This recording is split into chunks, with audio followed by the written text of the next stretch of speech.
중국을 뒤흔든 9명의 여자 깡패 보스, 그중 7위는 충칭을 제패했고 3위는 에이즈 환자의 피를 마시게 하는 것과 같은 극악의 짓거리를 했다. 먼저 9위는 마에농이다. 1967년 동북 농촌에서 태어난 마에농의 가장 큰 특징은 미모이다.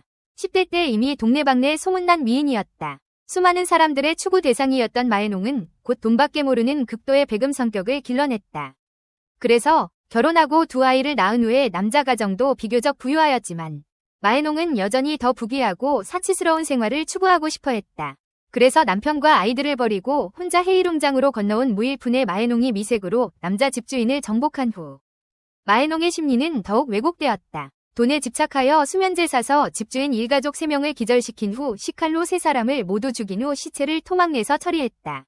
2일 후 마에농은 다시 한번 집안 형편이 좋은 남자를 범행 대상으로 선택했다. 같은 방법으로 재물을 위해 생명을 취하고 시체는 토막내서 처리했다.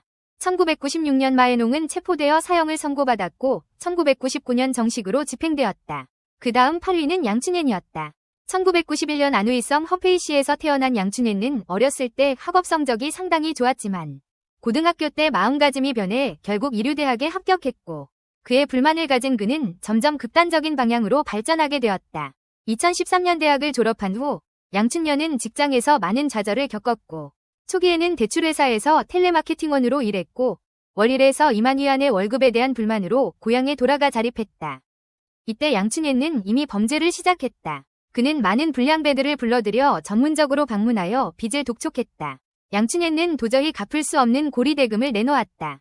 예를 들면 피해자 주모 씨는 장사를 돌려야 하기 때문에 5만 위안의 돈을 빌렸는데 갚을 돈이 70만 위안을 넘었다. 또 송모 씨의 경우 7만 위안을 빌렸는데 결국 35만 위안을 갚았다.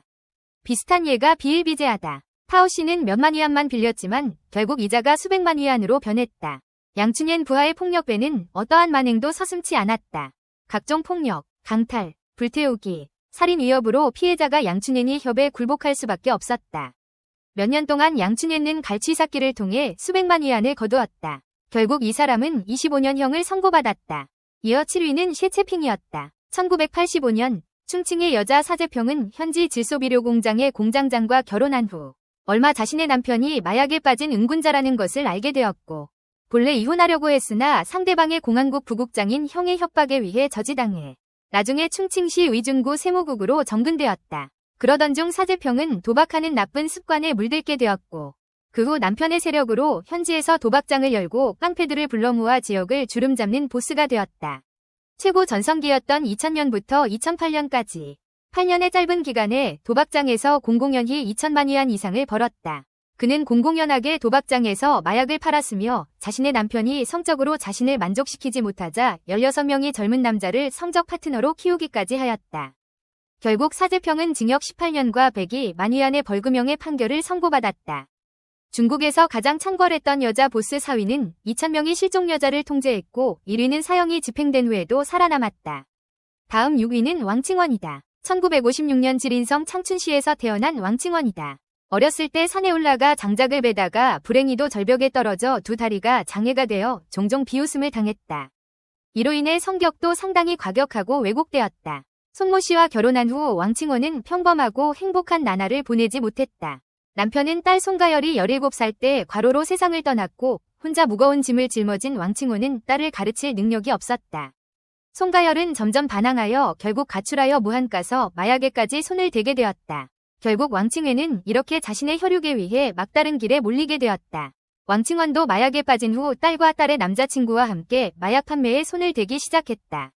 그 후 점점 깊이 빠져 점점 더 크게 거래를 시작하게 되었다. 왕칭원의 마약은 전성기 시절엔 텐진, 무한, 심지어 고향인 장춘에서 비밀리에 판매되었고 왕칭원은 이로 인해 동북오독대모라는 이름을 얻었다. 2011년 왕칭원은 법원에서 19년 6개월의 도형을 선고받았다. 이어 5위는 예용메이였다. 1965년 예용메이는 스촨성의 평범한 마을 가정에서 태어났다. 집에는 형제자매가 많았다. 예용메이는 아홉로 평소에 상당히 총애를 받았다. 이로 인해 그는 어릴 때부터 과격하고 편향적인 성격을 길러냈고 그 후 일찍 학교를 그만두었다. 23살 때 예영매는 노동교화범 남자친구를 사귀고 곧 결혼했다. 이때부터 무도장에 섞여 돈을 모아 자신의 무도장을 열었다. 1996년 무도장이 개업한 후 예영매는 나쁜 길로 들어섰다. 그는 묘령의 여자들을 대량으로 속이고 심지어 마약을 사용하여 상대방을 통제하기 시작했다. 이 여자들에게 몸을 팔아 돈을 벌도록 강요하여 그 중에서 많은 이윤을 도모했다. 후에 또 지하 도박장을 운영하며 깡패들을 모집하였으며 불법으로 총기로 무장하여 1999년에는 길거리에서 경쟁 상대를 죽이는 악행까지 벌였다. 2002년 사천과 광동경찰은 협력하여 예육매의 세력을 일망타진하여 사형 판결을 내렸다. 이어 4위는 왕자기였다. 1974년 충칭 시골 가정에서 태어난 왕자기는 어려서부터 예쁜 용모로 인해 추앙을 받았고 어른이 되면서 몸을 팔아 돈을 벌기 시작했다. 왕자기 대량의 모령의 소녀들을 불법 구금하면서 몸을 팔도록 강요하였다. 그 밑에 여인들의 삶은 비참하였는데 어떤 사람은 맞아서 중상을 입었고 어떤 사람은 건물에서 뛰어내려 하반신이 마비되었다. 불과 2년 만에 왕자기는 8개의 윤락가게를 장악했으며 2,000명 이상의 여인들을 소나기에 넣고 몸을 팔도록 강요했다. 2009년에 이미 충칭시 현지에서 가장 유명하고 수단도 가장 악독한 깡패 보스가 되었다. 묘령소녀가 그 손에 빠지면 죽지 않아도 껍질 한 층은 벗겨져야 했다. 그러나 15년 동안 악행을 행해왔던 그도 결국 법망을 벗어 날 수가 없었다. 같은 해 8월 경찰들은 만반의 준비를 갖추고 그를 체포하여 2011년 사형을 선고받았다. 중국에서 가장 날뛰는 9명의 여보스들로 모두가 수단이 잔인하고 악랄하다. 그러나 가장 무서운 것은 1위가 총살당한 후에도 살아남았다는 것이다. 다음으로 3위는 반모주였다. 반모주, 광시 편과시 태생. 비록 가정 조건은 그리 좋지 않지만 배불리 먹고 따뜻하게 입는 것은 문제가 없었다. 반모주는 어린 시절에 상당히 총애를 받았으나 어른이 되면서 오히려 나쁜 길로 들어갔고 술을 마시고 불량배들과 섞는 것을 좋아했다. 나중에 반모주는 빚을 추심하기 시작했다. 매일 폭행하고 협박하는 동료들, 사회의 한가한 사람들을 많이 모았다. 때리고 강탈하고 불태우고 120시간 동안 불법으로 감금하는 것은 모두 일상적인 일이다. 예를 들어 피해자 측이 6만 위안을 빌렸는데 15만 위안이 되었다. 판모주가 돈을 내도록 강요하는 수단은 에이즈 바이러스가 섞인 피와 물을 마시도록 강요하는 수단은 공포로 사람을 오싹하게 했다. 판모주는 이렇게 편과시에서 8년 동안 횡행했다. 그동안 15차례 불법 구금하고 강도와 협박은 셀 수 없이 많았다. 고리대금을 이용하여 불법으로 1,000만 위안을 넘는 돈을 얻다. 2021년 판모주와 그 일당은 뿌리 뽑혀 마땅한 형벌받았다. 이어 2위는 이규원이다. 그는 산동성 동영시 출신이다. 경찰에 30만 위안의 현상금을 내걸어 체포되었으며 1990년대에 태어났다. 놀랍게도 이규원은 가정이 파열되어 부모님의 돌봄을 받지 못했다. 그래서 일찍 학교를 그만두고 외지로 나가 아르바이트를 했다. 후에 보증회사에 들어가 업무 격리를 맡았으며 흑백 2가지 방식으로 동영시 자동차 분할 보증의 첫 번째가 되었다. 그동안 이규원의 수하들은 수많은 폭력을 저질렀다. 빚을 독촉하는 수단으로 일반적인 협박과 폭행 협박은 더욱 일상적이다. 이 사람이 2위에 올랐던 주요 이유는 사실 이 목록에서 유일하게 처벌을 받지 않고 도주한 범인이기 때문이다. 임신을 이유로 보석을 신청했고 그 사이 도주했기 때문이다. 2019년부터 2020년까지 경찰이 이 사람에 대해 여러 차례 현상금을 내렸고 현상금액도 30만 이유로 치솟았지만 오늘날까지도 체포하지 못하고 있다. 하지만 전국적으로 현상금이 걸린 상황이라서 이 사람은 곧 상응하는 대가를 치러야 한다고 믿는다.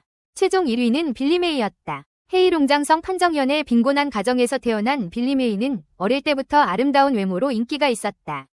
나중에 미용미의 솜씨를 배웠고 장사가 번창하는 작은 가게를 열었다. 오랫동안 전 남자친구에게 스토킹을 당하던 중 그를 유인하여 절벽에서 밀어뜨려 죽였다.